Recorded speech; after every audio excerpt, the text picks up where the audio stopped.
So Lisa, with the rate cuts that have come in lately, and at least buyers coming into the market from the 900,000 to $1.5 million segment, what kind of suburbs and areas do you think will be the most affected by increased buyer volume?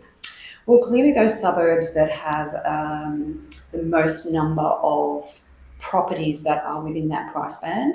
But basically, I'm going to see competition increase throughout inner Sydney, and certainly I would expect it to increase throughout New South Wales up to that price cap. I think what will be really interesting is when you have a property that's priced at around that 1.5 million mark, how the competition will see 1.5 million to anything over that. As in, will it drop off dramatically after that 1.5 million? Yeah, I think it will drop off. But if you consider being in an auction scenario and people can bid up to 1.5, who's going to bid 1.5?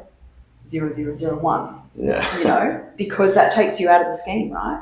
Correct. It's a strategy. Yeah. You go, okay, well, that's going to cost me X amount more. Is it worth it? Absolutely. You reckon that's a good point to cover? Yeah. I think it will happen that someone will add the extra 1,000 and that will take them out of the scheme. How much do you think that will cost them?